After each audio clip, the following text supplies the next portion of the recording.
Hello, আসসালামু আলাইকুম। কী অবস্থা সবার? অনেক দিন পর আসছি। তো আজকে একটা নাস্তা বানাবো, তো এটার জন্য আমরা কম বেশি সবাই ছোলা খাই।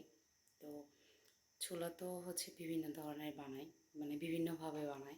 তো আজকে আমি একটা সিম্পল রেসিপি করব, মানে খুবই সিম্পল, খুবই হেলদি।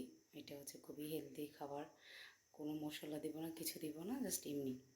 দেখো তাহলে নিয়ে নিয়েছি ছোলা, আর এই যেখানে পেঁয়াজ, আর এটা হচ্ছে কাঁচামরিচ, আর এখানে একটু সামান্য রসুন নিয়েছিলাম আমি, রসুন কুচি আর কি।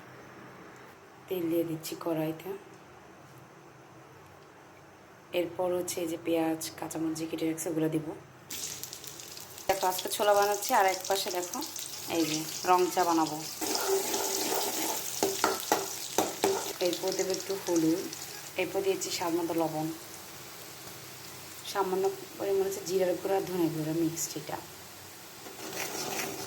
এরপরে যে ছোলা দিয়ে দিলাম,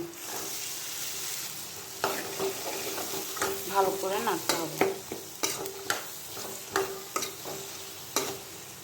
যে এরপরে দেবো ম্যাজিক মশলা, এটা আমি আগে কেটে রাখছিলাম, তো এটা দিই এখন। এক হাত দিয়ে মশলা দাও, আর এক হাত দিয়ে ভিডিও করাটা খুবই টাফ। কালারটা এত সুন্দর আসছে। এই তো রেডি হয়ে গেছে আমার ছোলা। জাস্ট 5 মিনিট লাগছে আমার বানাইতে এটা। তোমরা এরকম ট্রাই করো। বাট এটা অনেক ইয়াম্মি হয়, খুবই হেলদি, খুবই ইয়াম্মি। আমি একটু তেল বেশি দিয়ে দিয়েছিলাম, একটু কম দিতে পারো যারা একটু তেল কম খায়। এই তো টাটা, আজকের মতো এই পর্যন্ত, বাই বাই।